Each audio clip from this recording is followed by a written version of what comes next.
warahmatullahi wabarakatuh. Alhamdulillahirabbil alamin wassalatu wassalamu ala sayyidil mursalin wa ala alihi wa ashabihi ajma'in. Rabbi shrah li sadri wa yassir li amri wa hlul 'uqdatam min lisani yafqahu qawli. Ya, para pemirsa, kita akan membahas tentang ruang lingkup akidah Islam, ya. Dan sebagaimana kita ketahui bahwa akidah Islam merupakan hal yang paling fundamental di dalam hidup kita. Dan karena itu, memulai pembicaraan ini kita awali dengan membaca beberapa ayat dari surat Ibrahim, ya, ayat 24 sampai 27 agar kita mendapatkan gambaran tentang bagaimana fungsi akidah ini di dalam hidup kita ketika ia tumbuh kembang secara utuh di dalam diri kita, maka akan mendapatkan sebuah gambaran sebagaimana yang disebutkan di dalam beberapa ayat ini. A'udzu billahi minasy syaithanir rajim. Bismillahirrahmanirrahim. Alam tara kaifa daraballahu mathalan kalimatan tayyibatan kasyajaratin tayyibatin asluha thabitun wa far'uha fis sama' tu'ti ukulaha kulla hinin bi'izni rabbiha wa yadribu al-amthala lin-nasi la'allahum yatadhakkarun. Wa mathalu kalimatin khabithatin kasyajaratin khabithatin ijtuthat min fawqil ardi ma laha min qarar. يثبت الله الذين آمنوا بالقول الثابت في الحياة الدنيا وفي الآخرة ويضل الله الظالمين ويفعل الله ما يشاء. Tidakkah kamu perhatikan bagaimana Allah telah membuat perumpamaan kalimat yang baik seperti pohon yang baik pula. Akarnya teguh dan cabangnya menjulang ke langit. Pohon itu memberikan buahnya pada setiap musim dengan seizin Tuhannya. Allah membuat perumpamaan-perumpamaan itu untuk manusia supaya mereka selalu mengingat. Perumpamaan kalimat yang buruk seperti pohon yang buruk yang telah dicabut dengan akar-akarnya dari permukaan bumi. Ia tidak dapat tetap atau tegak sedikit pun. Allah meneguhkan iman orang-orang yang beriman dengan ucapan yang teguh itu di dalam kehidupan di dunia dan di akhirat, dan Allah menyesatkan orang-orang yang zalim dan memperbuat apa yang Dia kehendaki. Para pemirsa, beberapa ayat ini menunjukkan kepada kita tentang persoalan iman yang di dalam ayat itu disebut sebagai kalimatun thayyibah, sebagai kalimat yang baik. Bahwa akidah yang sahihah, yang tumbuh kembang secara utuh dan sehat di dalam hidup kita, itu akan menjadi seperti akar, seperti pohon, yang akarnya itu tertancap kuat di dalam tanah. Kemudian dia tumbuh kembang menjadi pohon yang besar, tinggi menjulang. Dan digambarkan bahkan kemudian ranting-rantingnya itu menjulang di langit. Ia kemudian mendatangkan manfaat-manfaat dengan buah-buahan yang selalu ada di setiap musimnya. Sementara ketika akidah yang sahihah itu tidak ada di dalam diri kita, atau mungkin sebagian dari persoalan akidah itu tidak tumbuh di dalam diri kita, maka akan membuat kekufuran wal'iyadu billah, dan karena itu digambarkan seperti sebuah pohon yang tercerabut dari permukaan tanahnya. Dan karena itu tentu saja ia tidak bisa tumbuh, tidak bisa berkembang, dan juga tidak akan berbuah.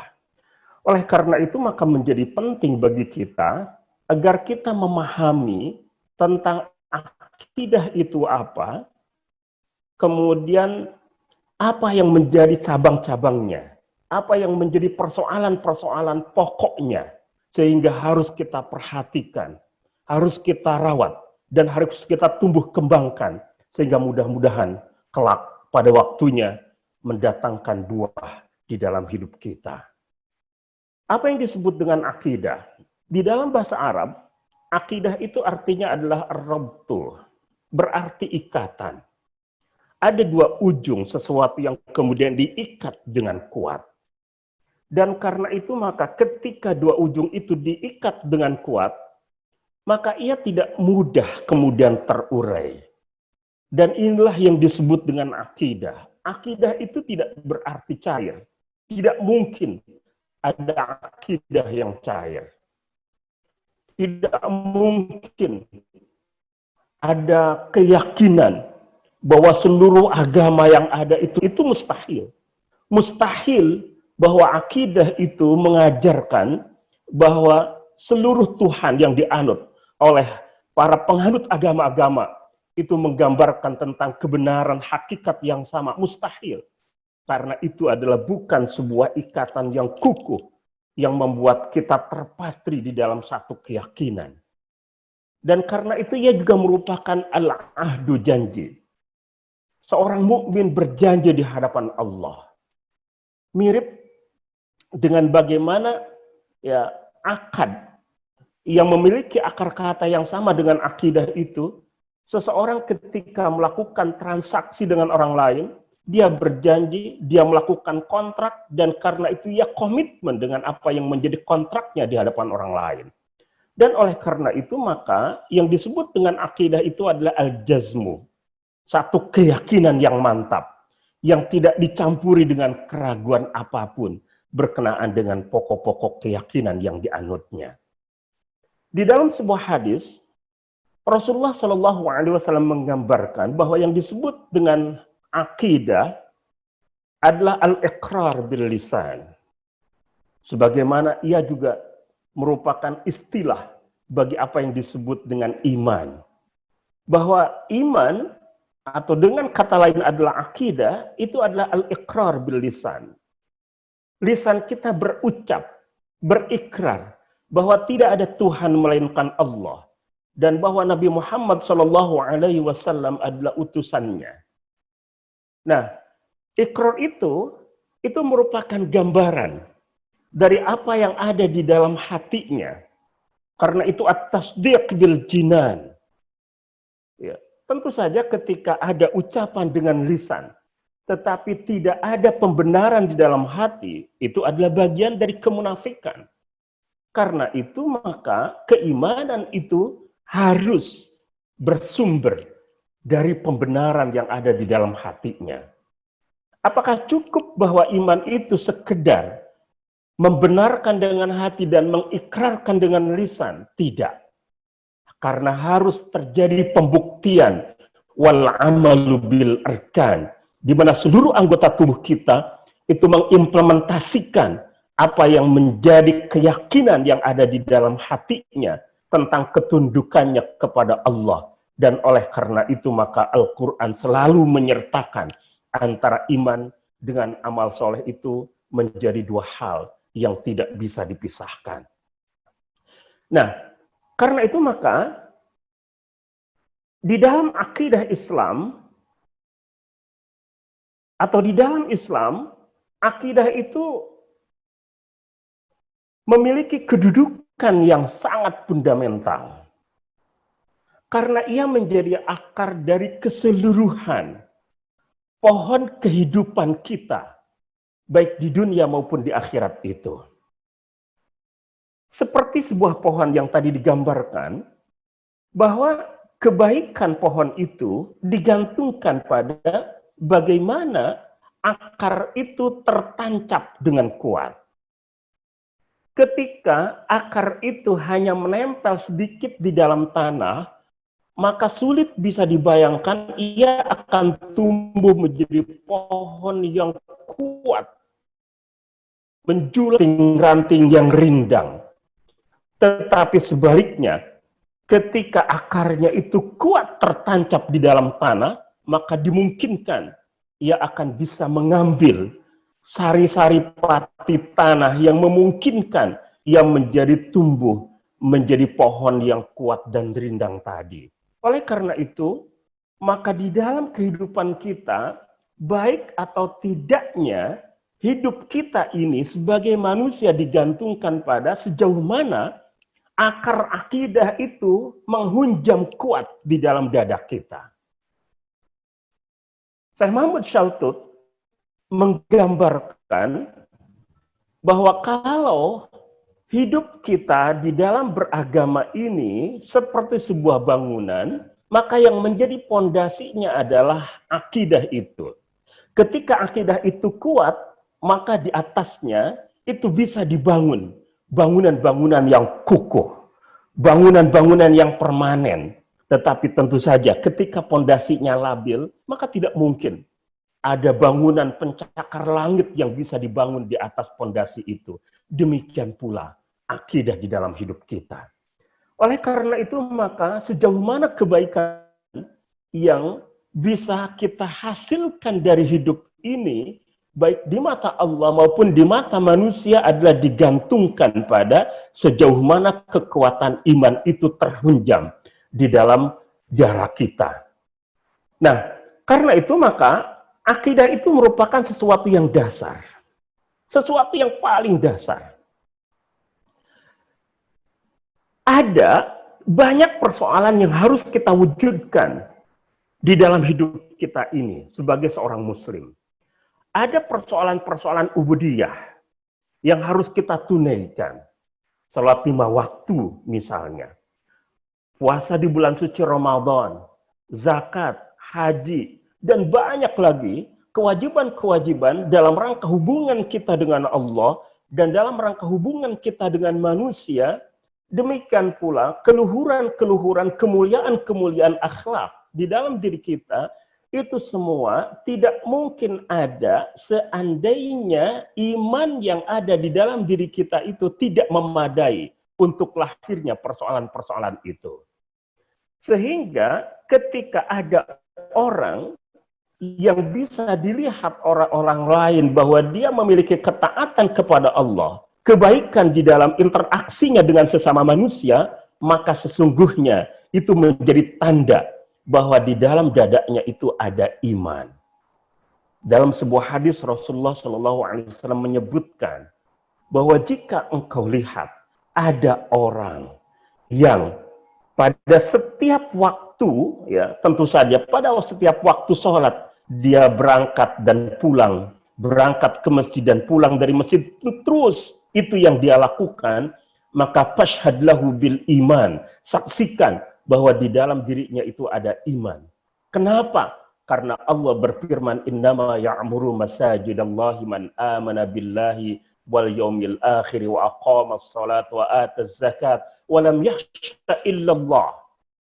Yang dapat memakmurkan masjid itu hanyalah orang yang beriman kepada Allah, beriman kepada hari akhir, ia tunaikan salat, ia keluarkan zakat, dan ia tidak takut kecuali kepada Allah Subhanahu wa ta'ala.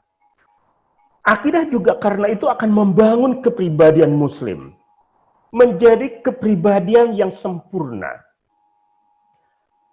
Sehingga orang yang paling sempurna iman seseorang itu adalah orang yang paling sempurna akhlaknya. Akmalul mu'minina imanan ahsanum khuluqa. Jangan berpikir bahwa yang menjadi kewajiban kita itu hanyalah bagaimana kita melakukan hubungan yang baik dengan Allah. Karena sesungguhnya hubungan yang baik dengan Allah, dengan sesama manusia, dengan lingkungan di mana kita hidup, dengan kehidupan ketika kita menyiasati kehidupan ini, dengan cara-cara seperti yang diajarkan oleh Allah dan Rasul-Nya, pun juga sesungguhnya ia merupakan bagian dari keimanan itu. Demikian pula, akidah itu juga berfungsi menjadi worldview di dalam diri seorang mukmin. Bahwa pandangannya, sikapnya, dan perilakunya itu digantungkan pada keimanan itu. Karena itu maka iman itu akan melahirkan 3 hal. Pertama adalah mengenai keyakinan itu sendiri. Yang kedua, kemudian melahirkan cara pandang sehingga dia memiliki sikap sesuai dengan apa yang menjadi karakternya seorang muslim sesuai dengan ajaran Al-Quran dan sunnahnya. Dan yang ketiga adalah bagaimana ia dapat berperilaku sebagaimana layaknya seorang muslim berperilaku sesuai dengan kaidah-kaidah muamalat dan akhlaknya. Nah, bagaimana kemudian lingkup-lingkup dari akidah itu? Para ulama kita menggambarkan bahwa ada 4 lingkup akidah. Yang pertama adalah persoalan tauhid yang berhubungan dengan keesaan Allah Subhanahu wa taala. Keyakinan bahwa Allah itu ada dan bahwa ia adalah esa. Ini adalah bagian pertama dari lingkup akidah ini. Dan ini adalah lingkup yang paling fundamental dibandingkan dengan lingkup-lingkup yang lain. Yang jumlahnya ada 4 tadi itu. Apa yang disebut dengan inti akidah Islam? Inti akidah Islam adalah tauhid itu. Ketauhidan yang merupakan wahada yuwahidu, upaya secara serius yang dilakukan oleh seseorang untuk bisa memiliki pengetahuan, pemahaman, serta sikap di mana Allah Subhanahu wa taala itu adalah esa. Tidak setiap orang yang paham bahwa Allah itu esa, kemudian dia implementasikan di dalam hidupnya. Dan karena itu seringkali pengalaman-pengalaman ibadah kita itu tidak selalu sinkron antara pemahaman dengan apa yang kita lakukan itu. Ketika kita melaksanakan sholat, kita ucapkan di dalam lisan kita Allahu Akbar, Allah Maha Besar. Kita sadar bahwa Allah itu Maha Besar. Pengetahuan kita itu menunjukkan bahwa Allah Subhanahu wa taala Maha Besar dan tidak ada yang bisa menyaingi kebesaran Allah. Tetapi dalam prakteknya seringkali apa yang kita punya padahal mungkin tidak seberapa, itu terkadang dianggap jauh lebih besar daripada kebesaran Allah Subhanahu wa taala.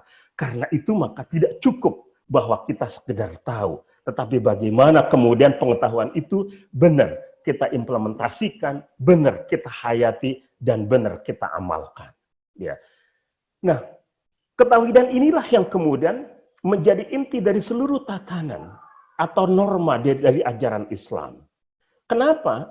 Karena ketika orang mengetahui dan menyadari bahwa Allah itu adalah Khalik dan bahwa dia adalah Rabb, bahwa di antara rububiyah Allah Subhanahu wa taala itu adalah Allah memiliki otoritas untuk menetapkan hukum yang mengatur kehidupan umat manusia, maka kemudian ia tunduk pada ketetapan-ketetapan Allah Subhanahu wa taala. Yang seandainya tidak ada tauhid di dalam dirinya, maka ketundukan pada hukum-hukum Allah itu mustahil bisa dia lakukan. Oleh karena itu maka ketika seseorang itu bisa tunduk pada ketetapan-ketetapan Allah Subhanahu wa taala, maka dimungkinkan bahwa ia bisa mengimplementasikan apa yang menjadi ketetapan-ketetapan Allah Subhanahu wa taala. Dan betapa penting ia sehingga seluruh ajaran para nabi dan rasul itu mengacu kepada persoalan tauhid ini. Tidak ada seorang nabi pun yang diutus oleh Allah kecuali mengajarkan persoalan tauhid itu. Dan karena itu maka seluruh ajaran akidah atau tauhid ya yang diajarkan oleh para nabi itu memiliki kesamaan. Yang membedakannya adalah persoalan-persoalan yang bersifat ya tasyri'iyah, hukum yang mengatur kehidupan umat manusia. Karena terkadang Allah Subhanahu wa taala menurunkan hukum yang berbeda dengan hukum yang telah diturunkan kepada para nabi sebelumnya. Simpul dari persoalan tauhid ini adalah dua kalimat syahadat sebagaimana yang kita pahami. Adalah la ilaha illallah Muhammadun Rasulullah. Karena itu asyhadu an la ilaha illallah. Aku bersaksi bahwa tidak ada Tuhan melainkan Allah. Wa asyhadu anna Muhammadan Rasulullah, dan aku bersaksi bahwa Nabi Muhammad Shallallahu Alaihi Wasallam adalah utusan Allah. Oleh karena itu maka terkadang para ulama kita membagi bahwa lingkup akidah Islam itu adalah uluhiyah dan risalah. Uluhiyah terkait dengan ketauhidan kepada Allah, mengesahkan Allah Subhanahu wa taala. Risalah adalah penerimaan terhadap kerasulan Muhammad Sallallahu Alaihi Wasallam berikut seluruh ajaran yang dibawanya dari Allah Subhanahu wa taala. Oleh karena itu maka uluhiyah dan risalah itu terkadang menjadi pembagian dari akidah menurut sebagian ulama kita. Tetapi jika kita merujuk pada 4 persoalan yang menjadi cakupan dari akidah itu, maka yang pertama tadi adalah persoalan tauhid. Yang kedua adalah persoalan tentang nubuwah, kenabian. Yang ketiga adalah persoalan yang berkaitan dengan perkara-perkara gaib. Dan yang keempat adalah persoalan yang terkait dengan al-ma'ad, tentang kebangkitan. Nubuwah merupakan keyakinan bahwa Allah mengutus nabi dan rasul dari hamba-hambanya untuk membawa risalah kepada seluruh umat manusia. Ada banyak nabi dan rasul yang telah diutus oleh Allah Subhanahu wa taala. Dalam banyak riwayat, meskipun riwayat itu tidak sampai pada derajat kesahihan, tetapi karena banyaknya periwayatan itu maka para ulama kemudian menyebut bahwa akumulasi dari keseluruhan periwayatan yang menyebutkan tentang jumlah nabi dan rasul itu sampai pada derajat hasan li ghairihi, ya, bahwa ia bisa dipercaya, bisa dibenarkan bahwa ada 314 rasul yang diutus oleh Allah Subhanahu wa taala, ada 24.000 nabi yang telah diutus oleh Allah Subhanahu wa taala. Meskipun kita tentu saja tidak dituntut untuk mengetahui dan meyakini yang 24.000 itu atau 314 rasul itu, maka yang paling penting adalah kita yakin bahwa jumlah nabi dan rasul itu adalah banyak, ya. Dan kemudian kita dituntut untuk mengetahui dan mengimani jumlah nabi dan rasul yang jumlahnya 25 itu. Siapa di antara manusia yang tidak mempercayai salah satu dari nabi dan rasul yang 25, maka ia digolongkan sebagai orang yang tidak bertauhid, yang tidak memiliki iman. Dan karena itu maka persoalan nubuwah ini menjadi persoalan yang sangat penting. Yang ketiga adalah persoalan ghaibiyat, yaitu keyakinan tentang malaikat serta makhluk gaib lainnya yang disebutkan di dalam Al-Quran dan Sunnah yang sahih. Ada malaikat yang telah diciptakan oleh Allah dari cahaya. Ada jin yang telah diciptakan oleh Allah dari api. Ada yang disebut dengan Lauh Mahfud, ada yang disebut dengan Qada dan Qadar. Semua itu adalah perkara-perkara yang gaib, yang disebutkan di dalam Al-Quran, disebutkan di dalam Sunnah yang sahih, sebagainya masuk di dalam rukun iman, dan itu pun juga merupakan perkara yang harus kita imani. Karena itu maka pengingkaran terhadap Persoalan-persoalan gaib bisa membuat seseorang menjadi kufur. Ya. Yang keempat adalah persoalan ma'ad, yaitu keyakinan bahwa akan ada kebangkitan setelah kematian untuk menjalani hisab dan mendapatkan pahala atas amal yang telah dilakukannya selama hidupnya di dunia. Ya, ini adalah juga persoalan lain yang menjadi cakupan dari akidah kita itu. Oleh karena itu maka kita yakin bahwa kita tidak hanya menjalani hidup ini di dunia, tetapi kelak pada waktunya kita akan dipanggil oleh Allah. Kita akan memasuki alam lain yang disebut dengan alam barzakh. Hingga pada waktunya ketika Allah Subhanahu wa taala memerintahkan malaikat untuk meniupkan sangkakalanya, hancurlah kehidupan dunia ini, maka yaumul kiamat akan tiba. Ketika itu manusia akan dibangkitkan dari kuburnya untuk kemudian digiring menuju padang mahsyar. Di situ manusia melewati proses-proses yang akan dialaminya, dijalaninya, seperti persoalan tentang hisab. Persoalan tentang bagaimana manusia akan dihitung amal-amal yang telah dilakukannya. Amal-amal yang baik dan amal-amal yang buruk, untuk kemudian ia akan mendapatkan balasan atas setiap amal yang telah dilakukannya. In khairan fa khairun wa in syarran fa syarrun, untuk kemudian berakhir imma di surga atau imma di dalam api neraka, wal a'yadu billah. Setiap mukmin akan memasuki surga Allah. Setiap orang yang kafir itu akan memasuki neraka, dan mukmin yang memiliki perbuatan-perbuatan dosa yang tidak diampuni oleh Allah Subhanahu wa taala akan memasuki neraka untuk kemudian akan dimasukkan ke dalam surganya. Ini adalah persoalan yang disebut dengan ma'ad, dan karena itu maka ini juga merupakan cakupan dari persoalan akidah Islam, dan siapa yang tidak mengimaninya maka kufurlah dia dan tidak digolongkan tentu saja sebagai seorang yang mukmin. Ya. Para pemirsa, ya itu yang merupakan cakupan dari akidah Islam. Mudah-mudahan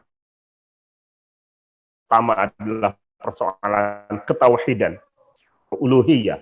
Yang kedua adalah persoalan nubuwah, kenabian. Yang ketiga adalah persoalan ghaibiyah, ya, berkenaan dengan perkara-perkara gaib. Dan yang keempat adalah persoalan tentang al-ma'ad, kebangkitan umat manusia setelah kematiannya. Semua itu merupakan hal yang kebenaran atau bersifat kebenaran, dan karena itu wajib kita yakini persoalan-persoalan itu berdasarkan ketetapan-ketetapan, ketentuan-ketentuan, ajaran-ajaran yang terkandung di dalam Al-Quran dan Sunnah yang sahih. Itu saja para pemirsa yang saya muliakan. Terima kasih atas perhatiannya. Wassalamualaikum warahmatullahi wabarakatuh.